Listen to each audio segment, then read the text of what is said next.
A blessed day po to everyone. Welcome po sa ating gawain. Ngayong araw na ito, tayo po ay nasa season 47 na po ng ating prayer and fasting for the nation. Ang ating pong tema is the steps that I will be willing to undertake and undergo in order to live a deep life changing imprint of who Jesus is on someone else's life. Tayo po muna ay magdasal.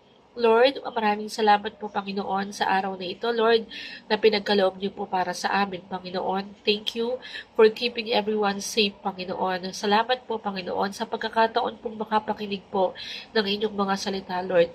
Salamat po sa kabutihan niyo po, Panginoon. Nawa po, Lord, ang mga salitang ma-share po ngayong araw na ito, Panginoon, ay magamit po, Panginoon, upang maibahagi ka pa po, Panginoon, sa marami pa pong tao na nangangailangan, Panginoon, ng pag-ibig mo, Lord. Maraming salamat po, Panginoon. Salamat po sa pagkakataong ito, Panginoon, na binibigay niyo po. We praise you, Lord, and we bless you. In Jesus' name, Amen.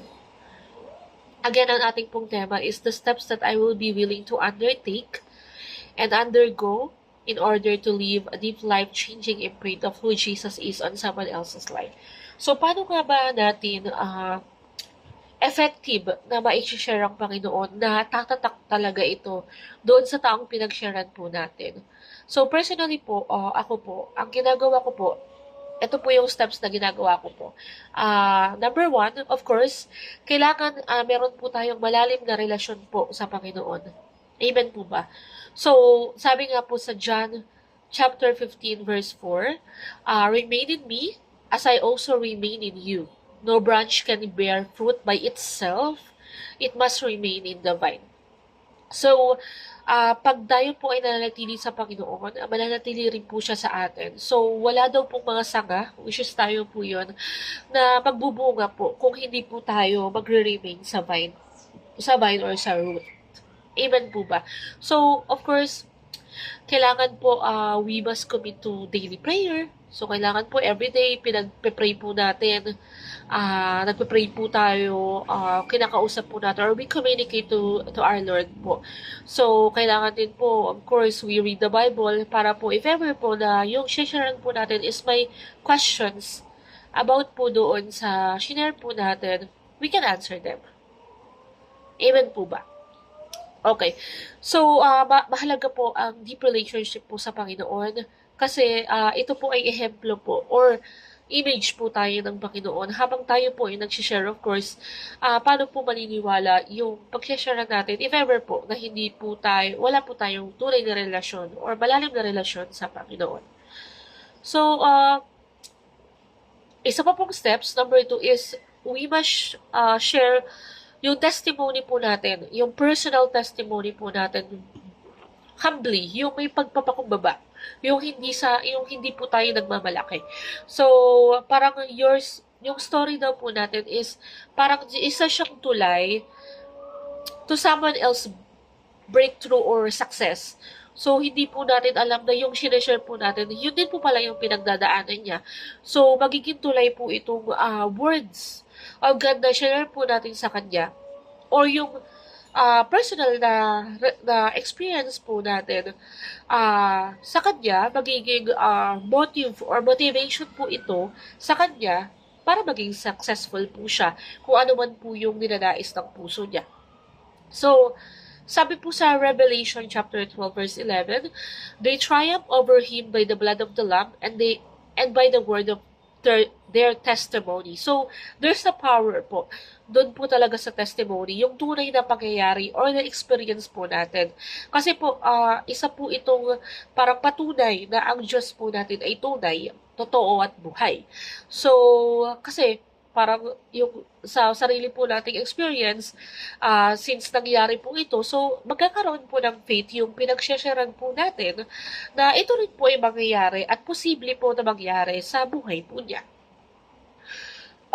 So, kailangan po i-share po natin, we will speak how Jesus parang binago, kung paano po binago ng Panginoon ang buhay po natin.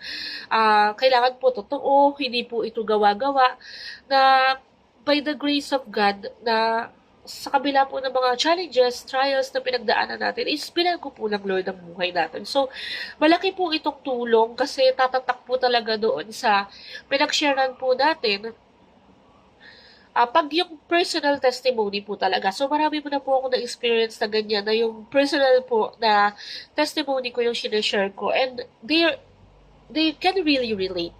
So, like, I am putting myself in their shoes po, or they are putting themselves in my shoes. So, makaka-relate po sila at mamomotivate po sila na gumawa po, na magpuri po sa Panginoon dahil binago po tayo ng Lord. So,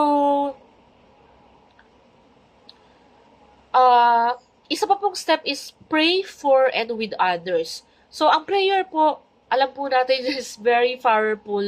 Ito po ay isang act of love and faith to our Lord. So, kailangan po we must pray with others po. Kasama po natin sila na mag-pray. So, for example po, pagkatapos po natin mag-share, we can pray for them po together. Like, naririnig po nila. So, para po ma-encourage din po sila na gawin po ito sa kapwa po nila. Amen po ba? So, sabi po nga po, sa James chapter 5 verse 16, therefore confess your sins to each other and pray for each other so that you may be healed. The prayer of a righteous person is powerful and effective. So, yun nga, yung mga kasalanan po ng bawat isa, kailangan po ma-share din po natin. And yung mga pinagdadaanan po ng bawat isa is ma-share po natin. Yun nga po, sa una, sa testimony, yung sinabi ko po kanina.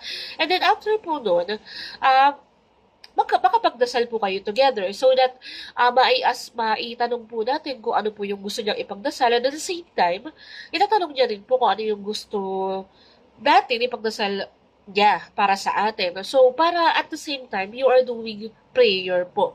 So, isa po powerful weapon po ito sa mga kalaban po na nagdadasal po tayo para sa isa't isa. Amen po ba? Okay. And, eto po. Ang last po, hindi pa po last. Second to the last is para sa akin is kailangan po maging mahaba po ang ating pasyensya. At kailangan po magtiwala po tayo sa timing po ng Lord. So, hindi po natin dapat agad-agad susukuan yung tao po na sinashare natin. Na natin. So, yung transformation po is a God's work. So tayo po yung vessel o yung ginagamit po ng Panginoon para sa transformation po ng taong ito. Amen po ba? So, hindi po in one click na pag sinaran po natin, ipinag-pray po natin, ipinakita po natin ang ating genuine goal po na makakilala po sa Lord, ang taong ito is agad-agad po. Hindi po ganun.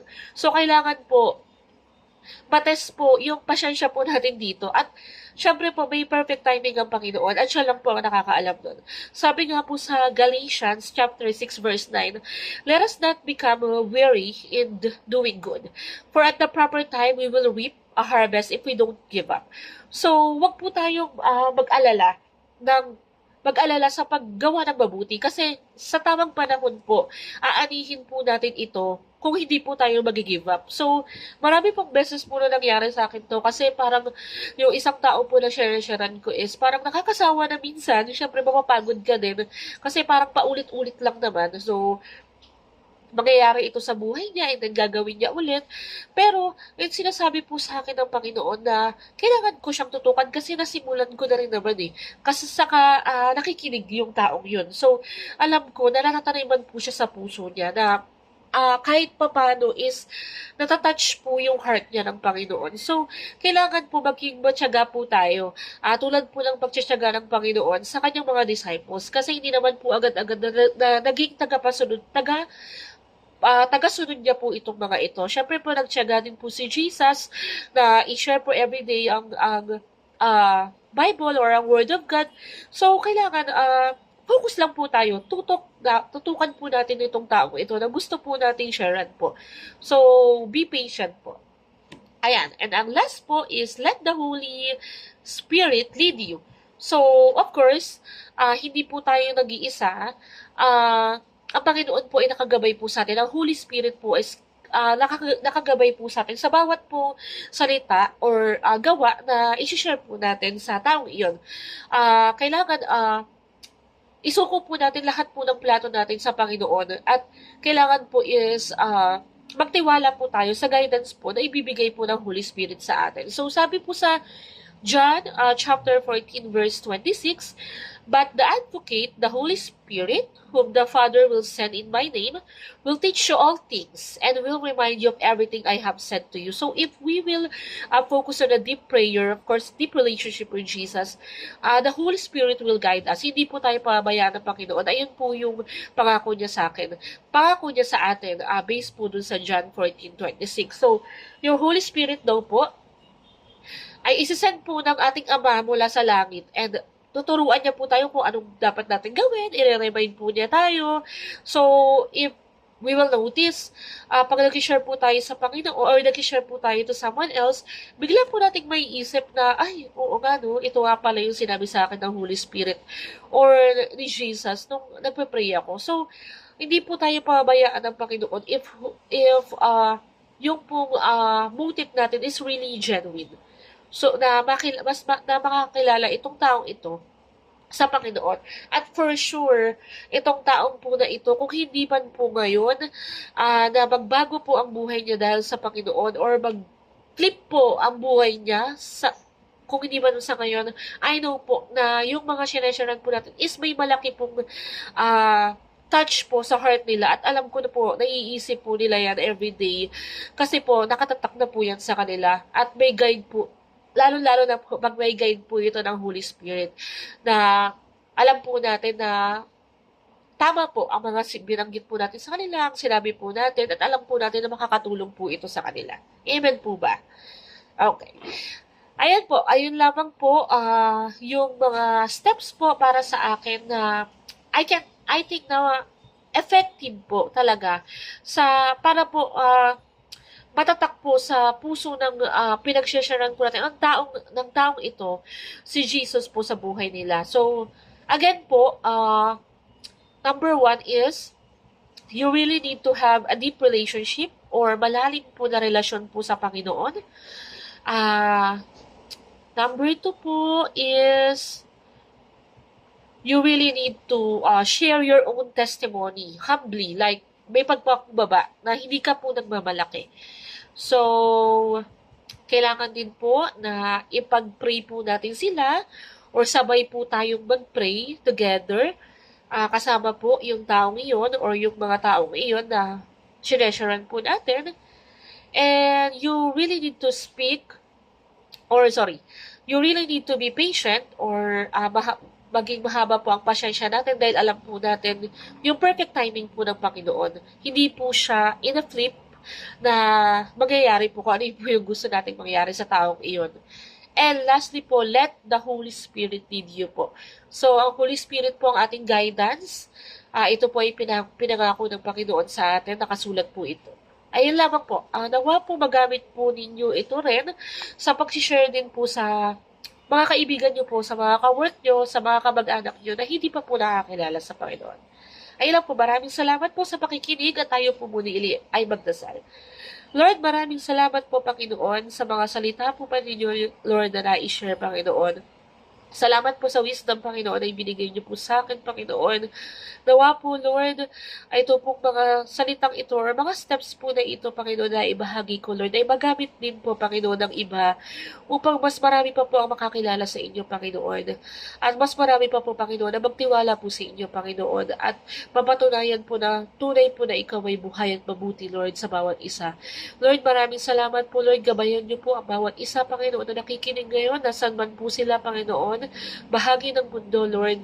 Ingatan niyo po sila, Panginoon, sa anumang sakit, kapahamakan, Panginoon, sa anumang trahedya, Panginoon, Lord. Ingatan niyo po sila, Panginoon. At nawa po, Panginoon, lahat po, Panginoon, ay magtiwala po sa inyo, Panginoon, sa pamamagitan po na magpe-pray po, Panginoon, everyday, Panginoon. Maraming salamat po, Lord, sa mga buhay po ng bawat isa na nakikinig, Panginoon. We praise you, Lord, and we bless you in Jesus' name. In Jesus' name. Amen. God bless everyone.